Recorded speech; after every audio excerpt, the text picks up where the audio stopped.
Experience Talks Zoomcast. I am very excited to have our guest Chip Conley here. Chip, welcome. Thank you. Want to give an introduction. He's an amazing guy. Chip Conley is a rebel hospitality entrepreneur and major disruptor. I love that. New York Times best-selling author. His newest book is Wisdom at Work, The Making of a Modern Elder. We're going to talk about that a bit. Fantastic book. Everybody buy it. It's required reading now. At age 26, Chip founded Joie de Vivre Hospitality, which he grew into the second largest boutique hotel brand in America. After selling Joie de Vivre in his 50s, he was asked by the young founders of Airbnb to help transform that into the world's leading hospitality brand. Chip is also the founder of something new, the Modern Elder Academy, where a new roadmap for midlife is offered at a beautiful oceanfront campus in Baja, California, Mexico, a wonderful place. And he serves on some really interesting boards. He serves on our friends, the Encore.org team, on their board. He's a member of the advisory board for the Stanford Center for Longevity and the boards of both the Esalen Institute and the Burning Man Project. Chip Conley, welcome to Experience Talks. Tim, that's so good. Thank you. You and I, sort of were passing each other in 2012 at TEDx in Long Beach, and that's right. Both were speaking there, and it was good. I remember your parents were in the front row. I almost tripped on them while I was talking. So. Well, it's funny when I watched it. I told you the story, but when someone said you should watch this TEDx video, and I watched it. It was you, and then I saw my parents in the audience. It was like, wait a minute, when was this? And so yes, it's funny. It's good to be here. Good to see you. So I want to go back to the beginnings of your path. You got your undergrad and MBA degree at Stanford. And when you were a freshman, young person, maybe even before that, what did you want to be when you grew up? Yeah, I was I was not very focused on what do I want to be. I was more focused on what do I want to do. I have spent a lot of my life as a human doing more than a human being. I readily admit that, although it's one of the things I've worked on over the course of my almost 60 years on the planet.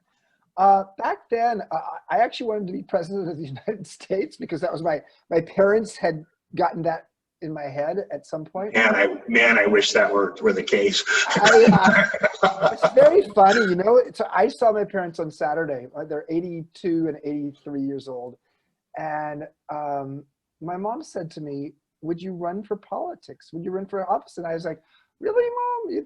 You've seen what that's like. And I've been fortunate enough to be my first mentee, real official one for extended number of years, was 25 years ago. And it was an entrepreneur, a young entrepreneur who had political leanings, but was not an elected official yet. And his name's Gavin Newsom. And so I've spent 25 years being his consigliere and sort of his his mentor for a long time.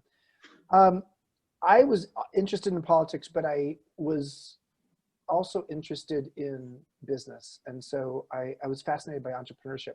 But the weird part about this is I really wanted to be a writer when I grew up, but I didn't think I could make a living as a writer, and so yeah, I focused more on the business, the entrepreneurship.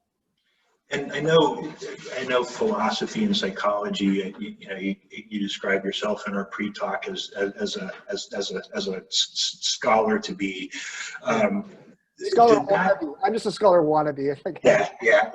Not actually achieving, but just playing with it on the side.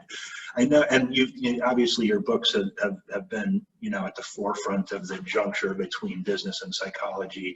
Did that shape your early thoughts as a young man and looking for a career as well?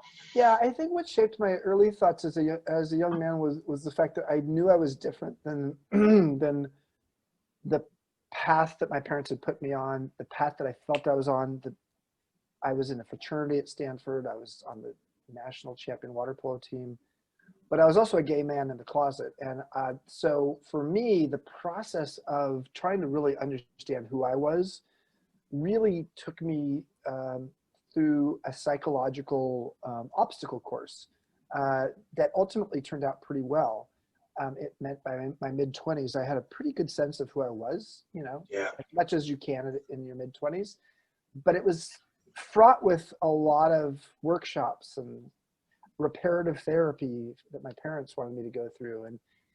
And so I think that my process of becoming a bit of an armchair psychologist and an occasional scholar came from my own personal need for it. And I don't think I ever wanted to be a psychologist when I grew up, but I did really appreciate that in the business world, especially, the most neglected fact in business is that we're all human. And being able to understand emotional intelligence. And I got to spend some time with Dan Goleman from Harvard, who wrote the book Emotional Intelligence, to really understand the metrics that show, like, wow, EQ is more important than IQ. It's also more important than the level of experience you have before you take the job. And these are the kinds of things that have fascinated me and allowed me to almost take almost like a practical laboratory in the businesses that I've had, where I can apply psychology and sometimes even philosophy to my experience as a leader, and for 24 years as a CEO, and then more recently as by the the person on the side with the founders of Airbnb. You started Joie de Vivre. How did, tell us about the seed, the lightning bolt on that story? You started something really incredible at 26 years old. Yeah, I was 26. I was my background, if you could have a background at 26, was being a commercial real estate developer in San Francisco, doing some maverick projects with a development company there. So I was just a project manager and sort of a mid-level manager. And I was fascinated by hotels. There's a guy named Bill Graham, famous concert promoter, who said to me, we were working on a project with him. He said, you know what the city really needs is like a rock and roll hotel, because there's all these bands coming through town, and all the hotels in town are pretty boring. And I swear I just took note. I was like, wow, wouldn't that be interesting if I could like create a hotel where all the bands stayed, and I was like the young innkeeper to the band. So that's what happened. I presented the idea to the CEO of my development company I worked for, and he was like, "You're crazy. We don't do hotels." And so I said, "Well, I'm going to go start my own company." I called it Joie de Vivre, which means joy of life in French. It's also the mission statement of the company. We create joy for our employees and our customers. And long story short, that first hotel, the Phoenix, 34 years ago, became the first of 52 boutique hotels that Joie de Vivre created, and we became the second largest boutique hotelier in the U.S. and by far the largest independent hotelier in the state of California, because all of our hotels were in California, mostly in the San Francisco Bay Area. What were some of the challenges and lessons learned along the road with Joie de Vivre? You were the CEO for 24 years. Yeah. Obviously took it from a single kind of crazy idea to this big thing. What were some of the things you learned along the way? I mean, there's some of them are sort of corporate learning, some of them are very personal learnings. I think the personal learning that's just most obvious to me is, wow, I needed to disconnect my sense of self-esteem from the company's success or failure. I remember a friend of mine who's a leadership coach, she asked me early on, so Chip, how's the Phoenix, how are you doing, Chip? And I said, without even realizing I said it, I said, the Phoenix is fine. And she said, no, I asked how you're doing. Don't tell me how your hotel's doing. How are you doing? But that actually was an indicator. Like, my sense of self-esteem was on this roller coaster of how were we doing. And so that was, an important learning, and one having, the hotel business can be absolutely sort of boom and bust. And so to realize I needed to figure out ways to get myself off that roller coaster was critical. From a business perspective, absolutely learned that just the more you create an empowered workplace, the more people are inspired by the work they're doing. Their fingerprints are all over the business. It can be messy because it means everybody feels like they have a voice. But I'd much rather have that kind of organization than sort of a command and control hierarchical organization where run by fear and by rules. And it was part of the reason why our company, Joie de Vivre, was awarded the second best place to work in the San Francisco Bay Area after Google, about 2 years before I sold the company. So what an amazing window into understanding humans, you know, in the workplace, and especially in the hospitality workplace, because we were in the business of, frankly, taking care of people when they're vulnerable on the road, and frankly, sometimes seeing their best and their worst side as a result of that. And it seems like it really collides with what you talked about earlier around EQ, and not just on the employee and company side, but also understanding your customer. I mean, I've stayed in Joie de Vivre hotels, and it just seemed like you had such a great finger on the pulse of what people wanted. I think we did, and you know, we could go into more details on how we created the hotels, but I don't think it's all that important at this point. I think what's important to know is we actually had something called Joie de Vivre University. And in Joie de Vivre University, all of our employees, housekeepers, night auditors, bartenders, got to take classes for free. And the most popular classes were the psychology classes. And we had a class on the Enneagram. Enneagram is a sort of a personality typing tool. It's thousands of years old. People loved understanding personality types and themselves and others. They loved trying to understand, how do you solve a problem for an angry guest, which was part of one workshop on how to deal with difficult guests. So people gravitated to psychology because at the end of the day, it has collateral benefits. If you learn psychology, it's not just something you use in work. If you learn a spreadsheet, how to run an Excel spreadsheet, hopefully you don't use that for your dating life. But if you learn some emotional intelligence, you certainly can use that throughout your whole life, the whole length of your life, but also the depth of your life in all its forms. So you wanted to be an author when you grew up. You checked that box. You became an author. What was the first inspiration for that, and what was it like facing the first blank page of that first book? Well, the thing that was interesting was, yes, at age 12, I said to my parents, I wanted to be a writer when I grew up. My dad said, writers are either poor or psychotic, and most are both. I didn't really know what psychotic meant. It didn't sound very good. So I quit the junior high school. I was the editor, co-editor of the junior high school creative writing magazine. Quit it because I felt like, okay, that was like not a noble thing to do. And I had to be like my dad, who was a Marine captain in the reserves. And so when I was in my mid-30s and I started being asked to give a lot of speeches in San Francisco, so we were fast growing. At one point we had 21 hotels just in San Francisco alone. Yeah, it's a lot of hotels in town. So everybody knew this is a fast growing hotel company, and here's this guy running it who has the background from Stanford Business School, but he's a little bit of a nut, a creative nut, and he's gay also. And so people asked me to give speeches, and after one of my speeches one day, a woman came up to me who's a literary agent, and she said, have you ever thought about writing a book? And I just laughed, I just cracked up. I said, well, my parents said I'll become psychotic if I write a book. And she said, you probably won't, but based upon what I'm hearing from your speech today, you have a book inside of you that's ready to be unleashed. And so with that came my first book called The Rebel Rules, Daring to Be Yourself in Business. And it was an easy book to write because it was really just telling a little bit of my story of starting my company and some of the key themes I've learned along the way. So I naturally gravitated to the writing. I enjoyed it. The book did pretty well. And then I put that away. And that book came out right before the dot-com bust. And I guess it wasn't that much longer. It was about 5 years later that I wrote my second book. So yeah, I've written 5 books over the course of about 20 years. So, about every 4 years, there's a new one coming out. Yeah.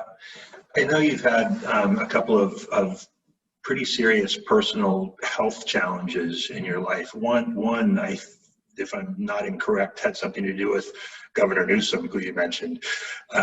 You've done your research. You've done your research. And I was wondering if you could talk, and more recently, it's another battle with health.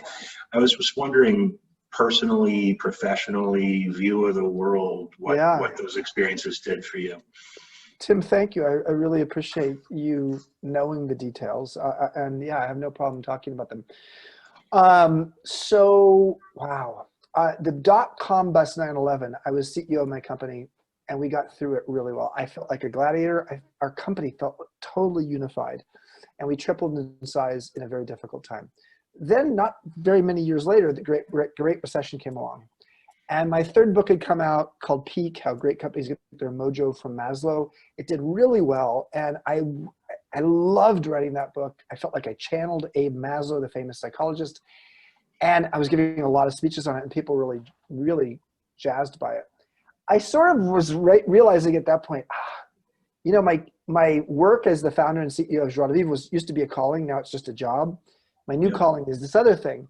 But I was realizing that at exactly the same time that the Great Recession was coming along. And I had a long-term relationship that was on the rocks. I had a foster son, African-American foster son, who was in trouble with the law wrongfully, and was actually on his way to San Quentin prison until a federal judge let him out and said, you know, his constitutional rights were abridged. And I had, what else? I was running out of money. So all these things were happening, and then one of my closest friends committed suicide, and his name was Chip, interestingly. He was my insurance broker, and that was a wake-up call. And then, if that was not enough, and I was in a bit of a funk of a depression myself, I went to Gavin Newsom's bachelor party at AT&T Ballpark, which is where the San Francisco Giants baseball team plays. And I was playing with the guys and hit a triple and slid into third base and broke my ankle.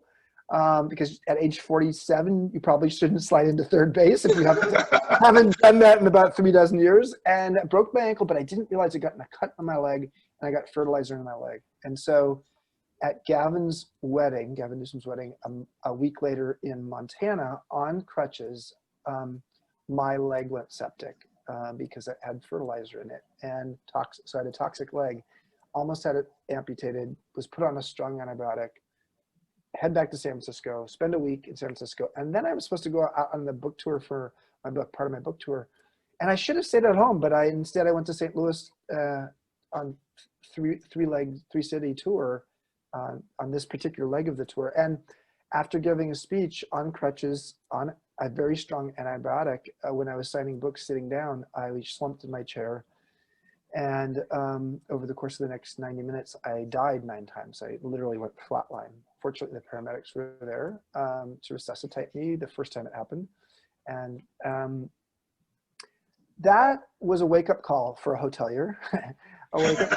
a wake-up call of like saying, I don't know if I want to do this anymore. And so it was at that time in August of 2008 when the Great Recession was just in full, and we were really in major downslide, that I just said, listen, in the next 2 years, I've got to figure out a way to sell this company at the worst of times.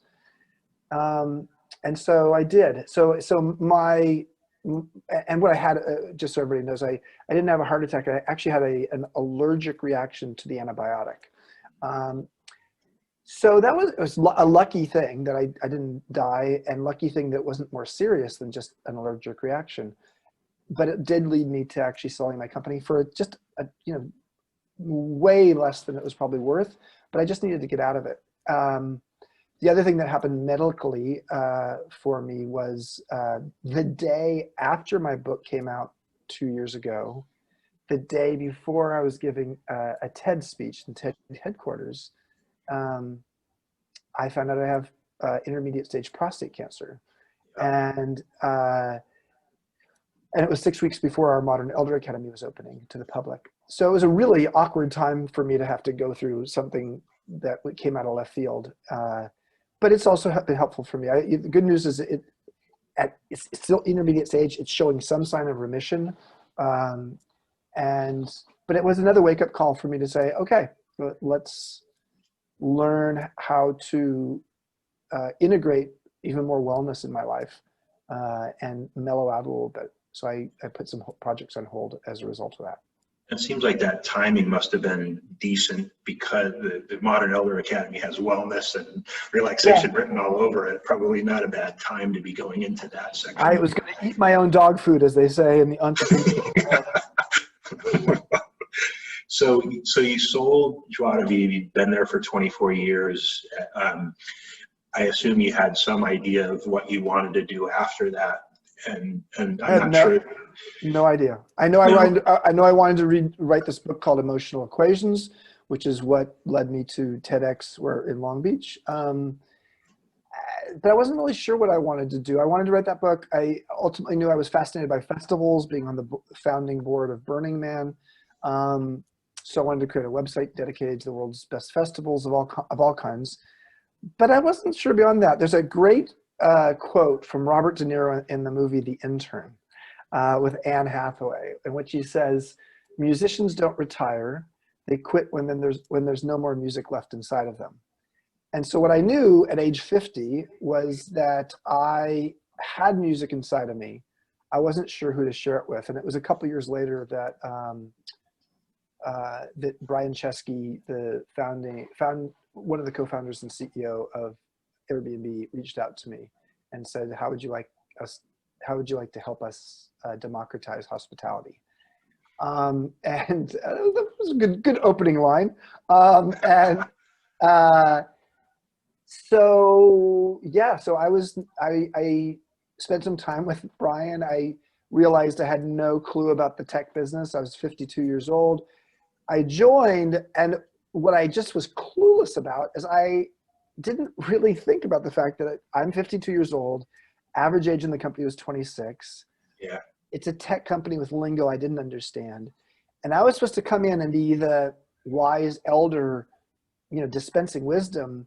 And what I felt after the first week there was like I was going to run for the hills, because I felt like the idiot, the dunce in the corner who just didn't know what the hell was going on. And that was hard because, you get into midlife and you sort of think you're supposed to know it all, or you're supposed to, well, in my case, I've been CEO for my own company for 24 years. And now all of a sudden I'm supporting these three founders who are 21 and 23 years younger than me.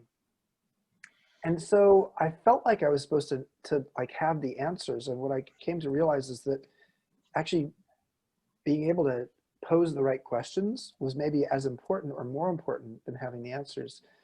So I took my dad's advice and turned fear into curiosity. Didn't worry so much about whether I was going to fail at this, and focused more on what was I going to learn from it. And I had a 4-year run as Brian's in-house mentor, the CEO, and I'm still his mentor, almost 7.5 more, almost 8 years into it now. I did 4 years of full-time work there, head of global hospitality and strategy, and overseeing about 6 or 7 different parts of the business. And I loved it because I was learning as much as I was teaching, this idea of mutual mentorship, nothing I'd ever heard of before, and myself being a mentor and an intern. I love that term. It's like, so Robert De Niro came in to work with Anne Hathaway, who's half his age. He came in as the senior intern, but then became her mentor. I did the opposite. I came in as the mentor of Brian, but I became the intern because I realized so quickly that, wow, I just don't know a lot about this industry, and I don't understand millennial travel habits, and et cetera, et cetera, et cetera. So, what a phenomenal experience, but it was a privileged experience, because there are a lot of people in their 50s who are not getting calls from, the young founders of a fast growing startup like Airbnb saying, please come in and be my mentor. I mean, so ageism is rampant in Silicon Valley. It's rampant in the advertising industry. It's rampant in all kinds of industries. And so that's what led me, after 4 years there, to say, I want to write a book about this, call it Wisdom at Work, The Making of a Modern Elder, and try to explore how do we help people in midlife. I at that time, I defined midlife as 45 to 65. I actually now define it as 35 to 75. Excuse the expression, but it's a fucking marathon. And I came to realize like there are a lot of people in midlife who are bewildered by the fact that we're going to live longer, power seems to be moving younger, and the world is changing faster. And those three variables have got people feeling irrelevant and bewildered. And I wanted to write a book that was going to be the manifesto for that, practically speaking. It was not just meant to be an idealistic book, but one that could be quite prescriptive. And as I was writing the book down in Baja, because I've had only one second home in my whole life, and that happened to be an hour north of Cabo San Lucas in the southern Baja Peninsula of Mexico, just a 2-hour flight from LA, or 3-hour flight from me from San Francisco. I'm writing this book and I go for a run on the beach, and I had a Baja aha, an epiphany, where I came to this conclusion. It was a fascinating conclusion on this. You just wonder sometimes how these ideas just come to you, from the collective consciousness. And that, so the idea that came to me was the following. I had done some studying of this guy who had created the word adolescence. Adolescence as a word is only 116 years old. It's not that adolescence didn't exist before then, but nobody had a way to package it, coin it, and understand it. And that's why people went and worked in the mines at age 13 or 14, and they got married at 15, had babies before they were 18. When adolescence became popularized as a psychological theory and into the mainstream, it led to child labor laws. It led to public junior high schools and high schools as we know them today. So adolescence is the start, the bookend on one side of adulthood. It is the way, the place where we give schools, tools, and rituals and rites of passage for people to understand this next era of their life, which is going from childhood to adulthood. So the thought I had on this run is like, well, there's this new thing called middlescence. It's not that new, but it's not very well, and the mainstream doesn't know it. In academia, it's talked about a little bit. Middlescence is like adolescence, a time when you're going through hormonal, physical, and emotional changes. And your perspective changes. Carl Jung, the psychologist, talked about you have an operating system for the first half of your life, it's your ego. And for the second half of your life, it's your soul. And you can't live the afternoon of your life based upon the rules of the morning.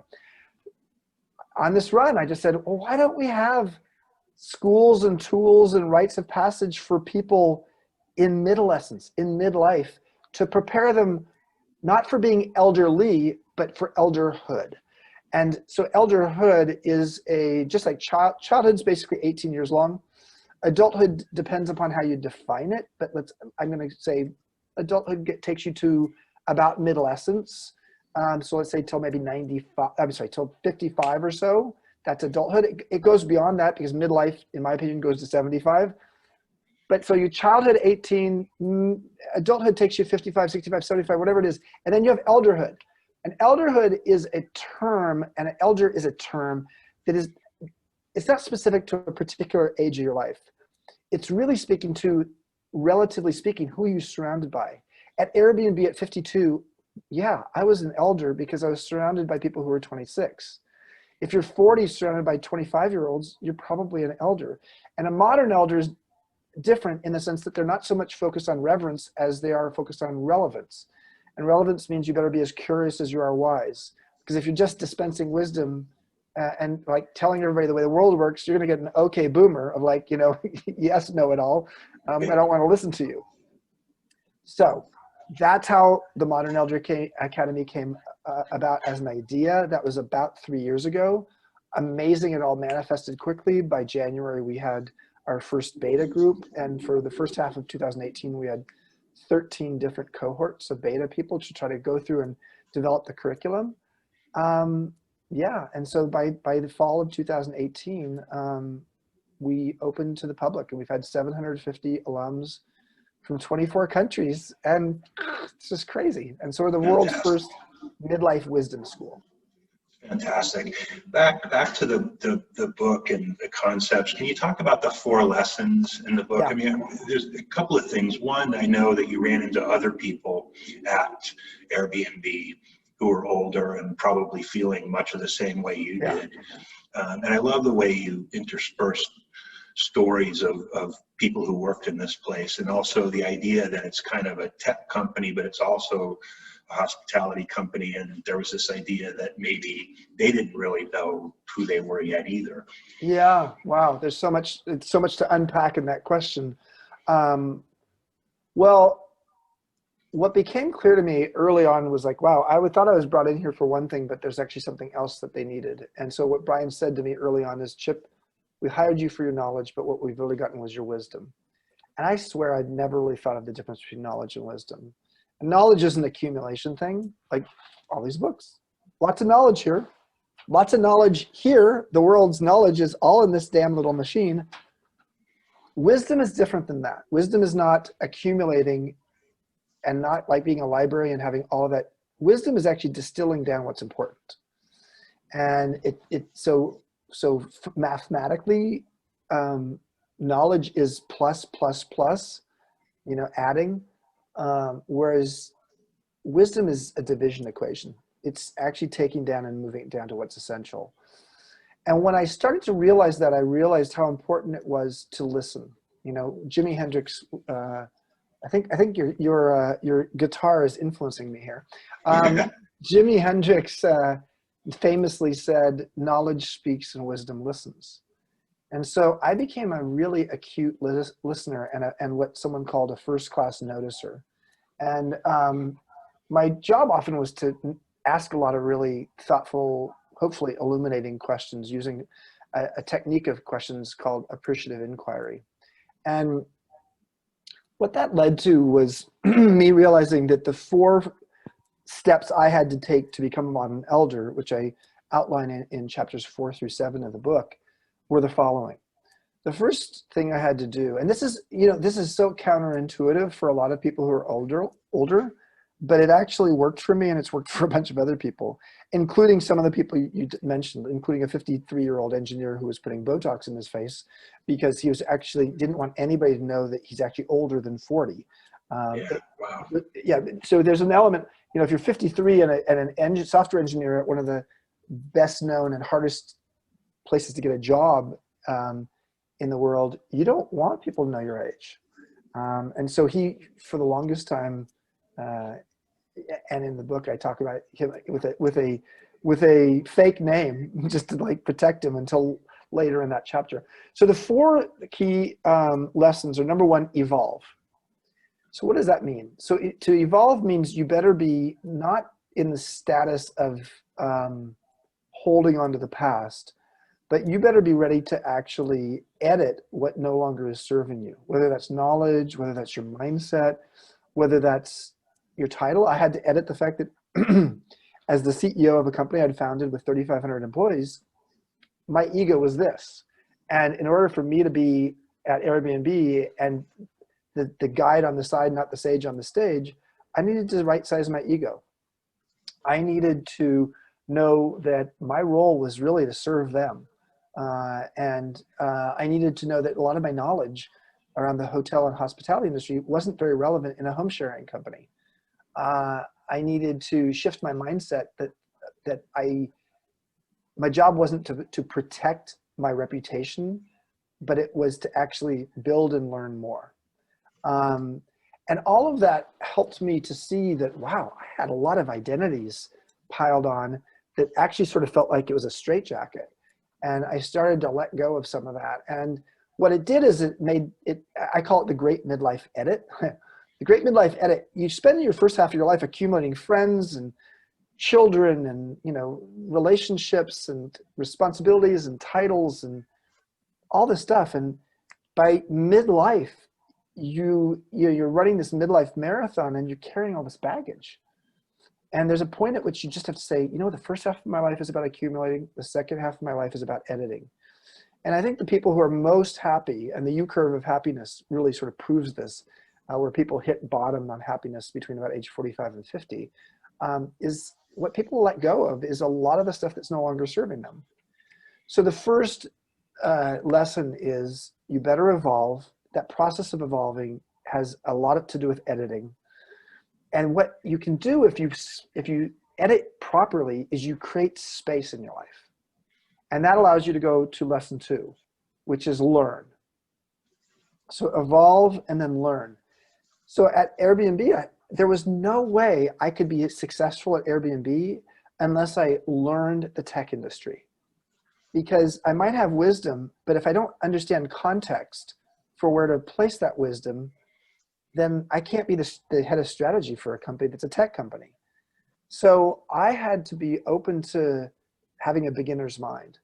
And there's a famous Zen parable about this monk up in the mountains and this know-it-all from the town who wants to go up and learn from the monk. And he goes up to visit the monk, and the monk, the know-it-all is just talking and talking and talking. He's not asking any questions. The monk had poured him some tea earlier. The guy hadn't drank his tea because he was talking the whole time.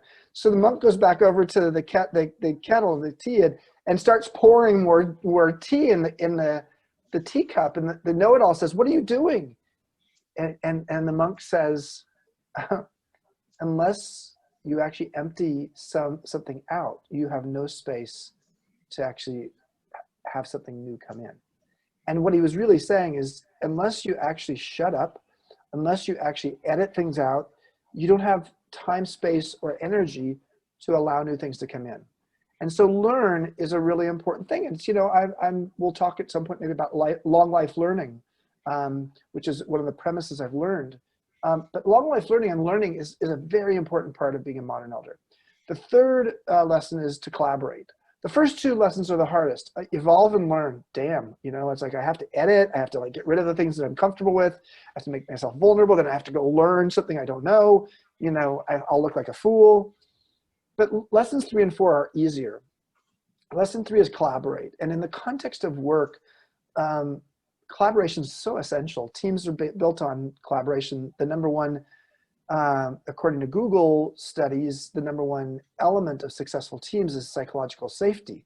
Well, that's usually based upon EQ, emotional intelligence. And guess what? Your EQ gets better with age on average, not everybody, but on average, your EQ gets better with age. Your IQ doesn't.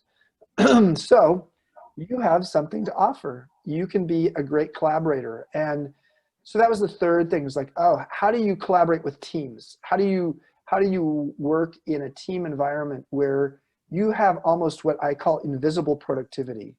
Everybody gets better because you are there. And that I could go into more depth with, but I'll leave it at that. And then the fourth theme is counsel. Whereas collaboration is, and being collaborative is a team thing, team sport. Counsel is a one-on-one thing.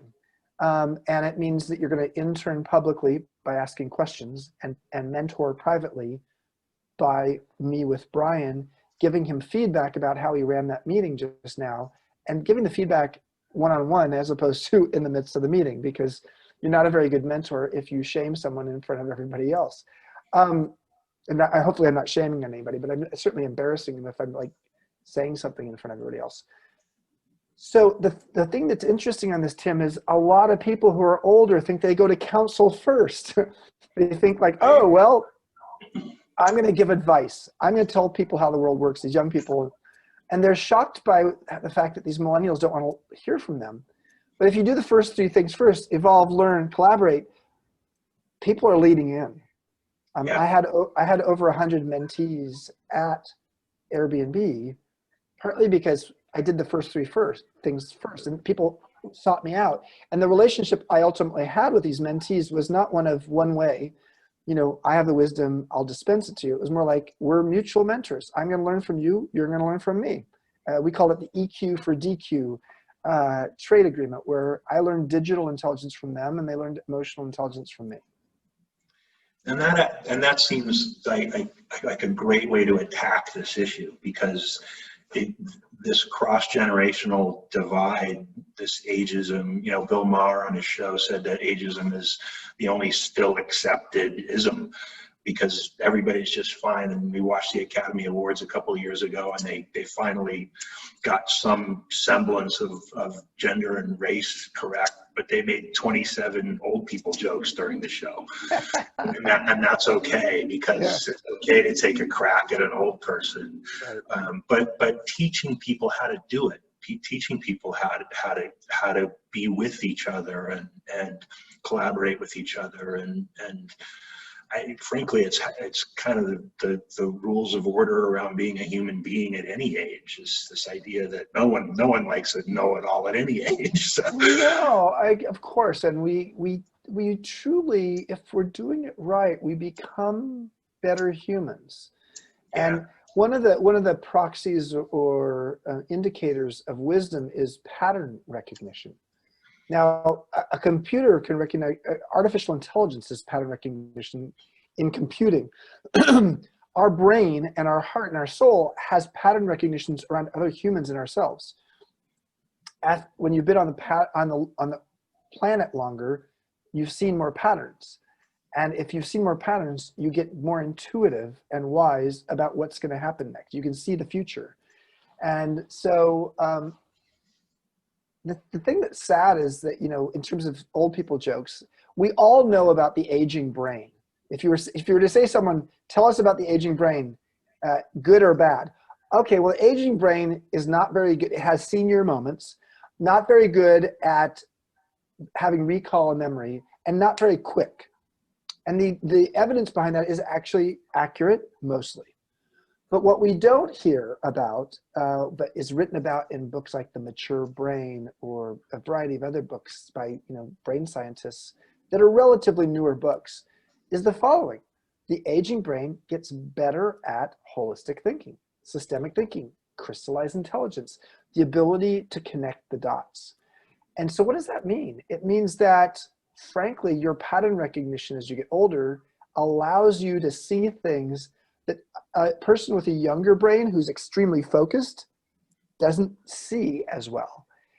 That is a huge value in a world where young people are running companies, and they could use someone by their side who can sort of see the big picture a little bit more.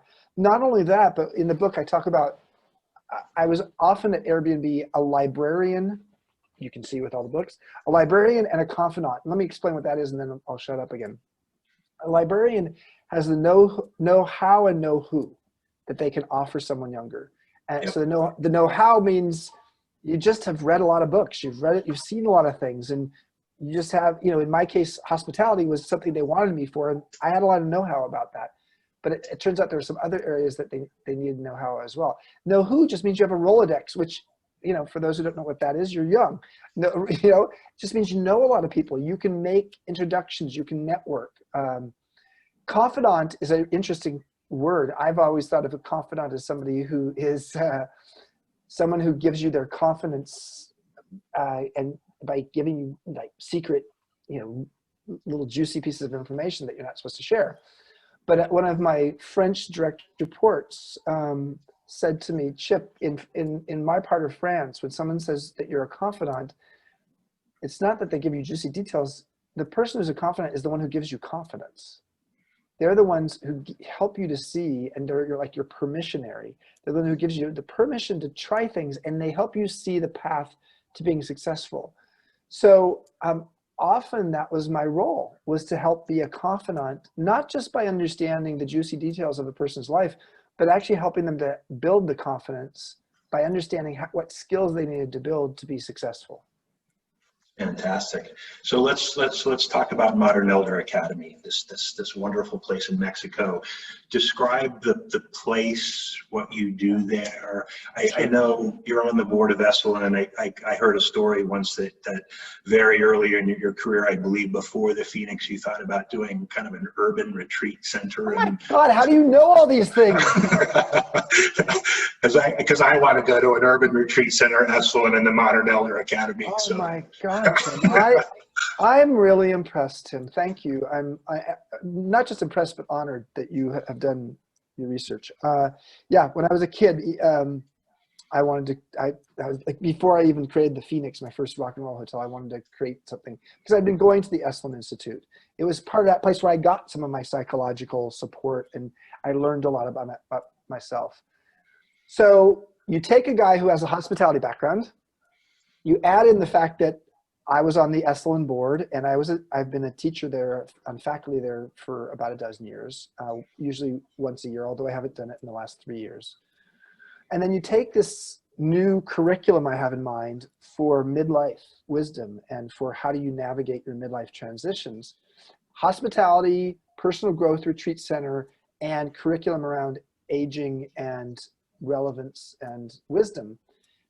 And that's what led to the epiphany that I mentioned earlier. I had the place I wanted to do it because I had a home there. It was easy to try it. And what I didn't know at that time, and I've learned, here's some things I've learned along the way. Number one is wisdom is not taught, it's shared.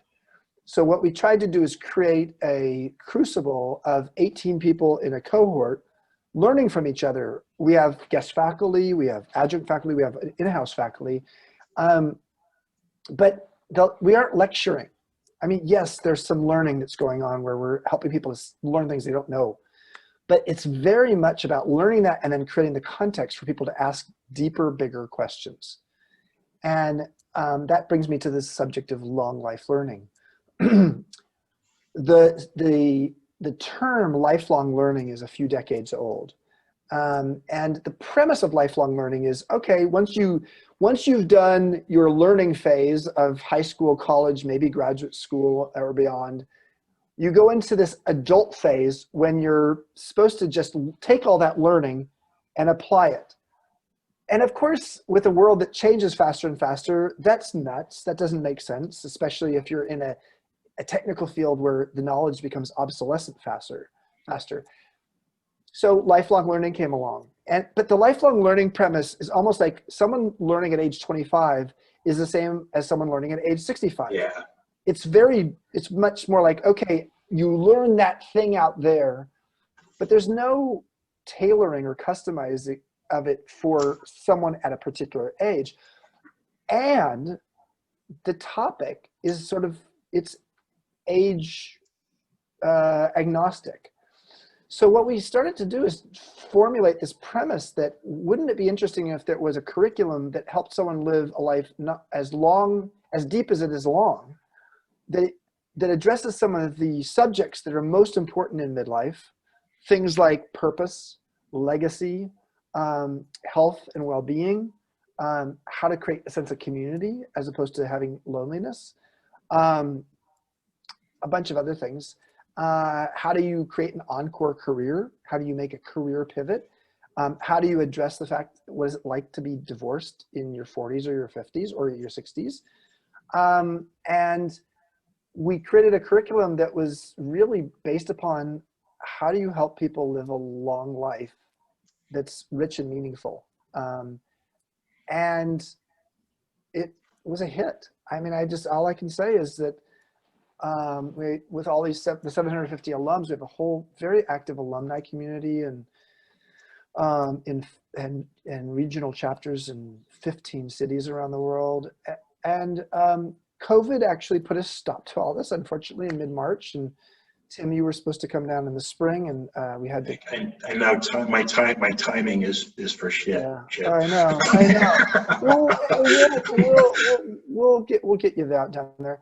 So we obviously had to cancel and cancel the rest of the spring. We thought we were going to open in the fall, and if you go to the Modern Elder Academy website now, you'll see our academic curriculum for October to July with some amazing speakers, Paul Hawken and Lynn Twist from Soul of Money, and Dr. Bill Thomas, who's sort of famous in the nursing home world, and Carl Honore, who wrote a great book called Boulder, Ashton Applewhite, ageism activist. I mean, Richard Leiter, one of the most famous people in terms of his books on purpose. Blake McCoskey, who started Tom's Shoes. I mean, come on. Oh, I loved crafting this calendar, workshop calendar, and it's not public yet, but it'll be public in the next week and a half or so, 2 weeks.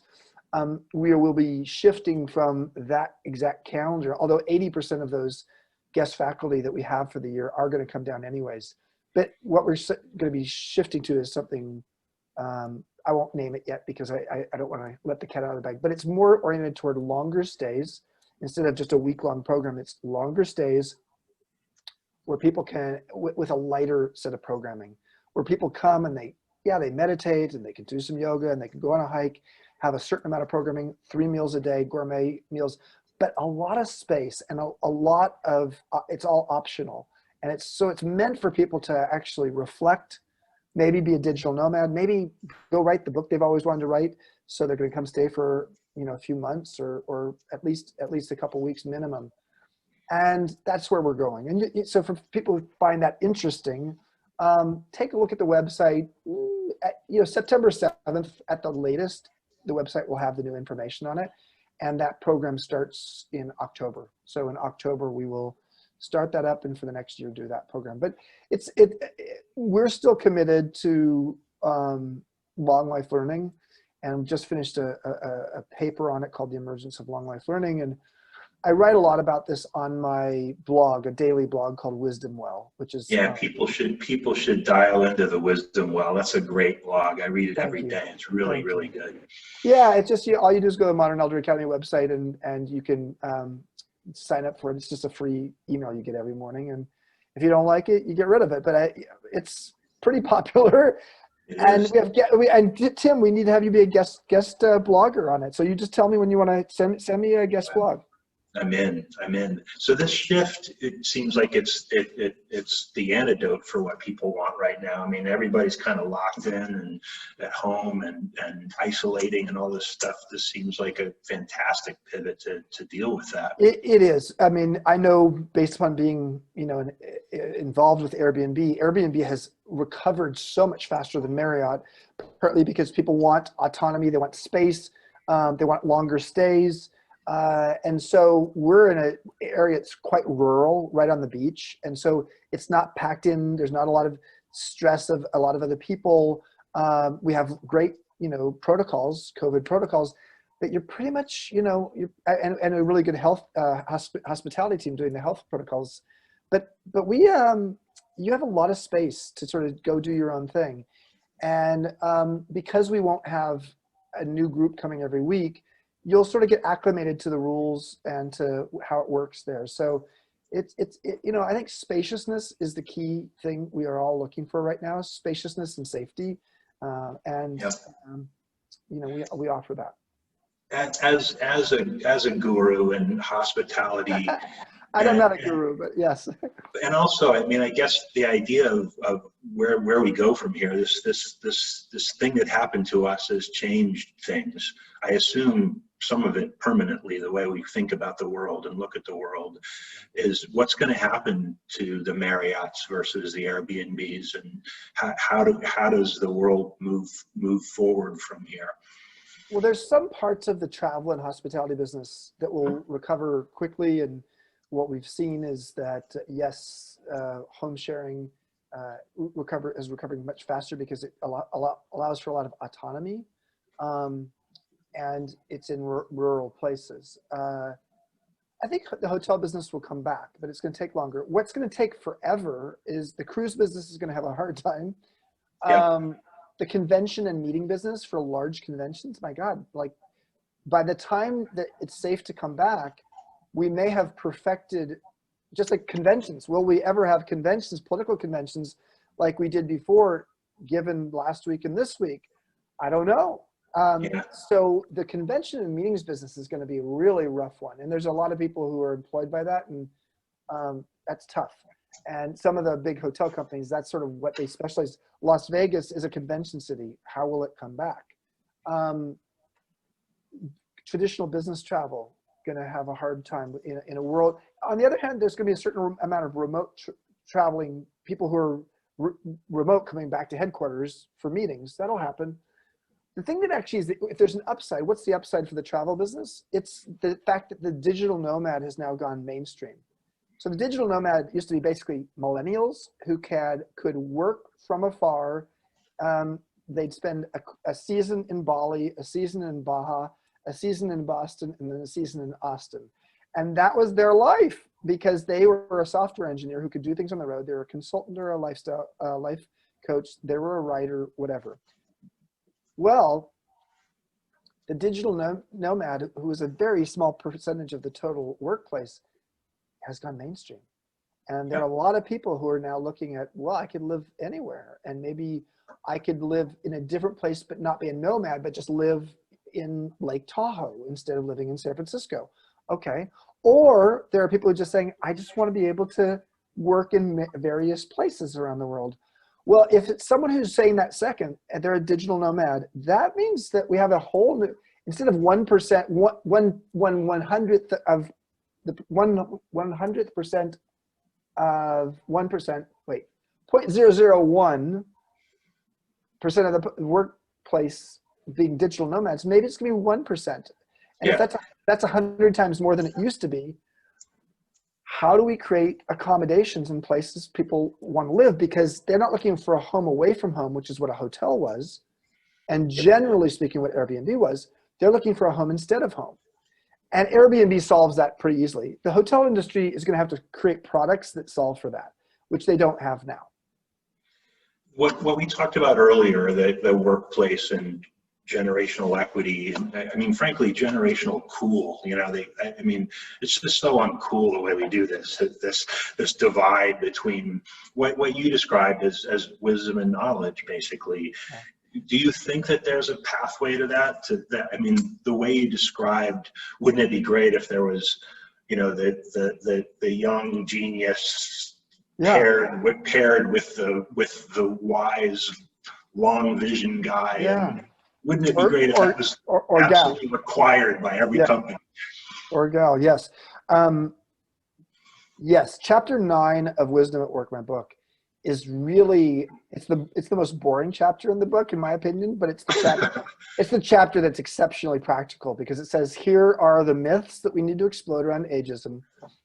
Excuse me. And here are the 10 things any company or organization could do to create a more age-friendly workplace and more intergenerational collaboration. And everything from how do you set up mutual mentorship programs to how do you create an employee resource group, ERG, for people who are younger or older, whichever is the non-dominant population in your workplace when it comes to age. How do you create a longevity strategy for your employees and even for your customers? You know, at Airbnb, average age 26, our fastest growing demographic of hosts in the world, Airbnb hosts in the world, were hosts 50 and older.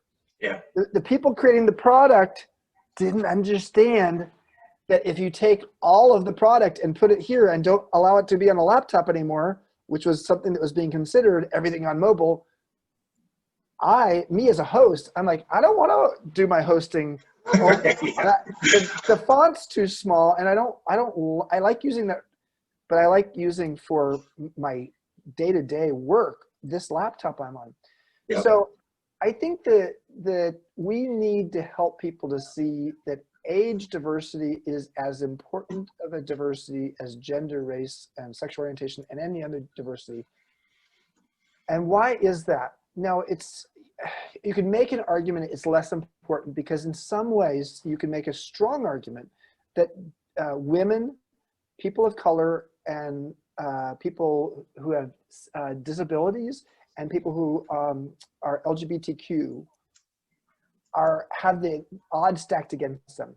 Whereas ageism is something where you had your good years and now you just have your bad years. And so you already had that opportunity.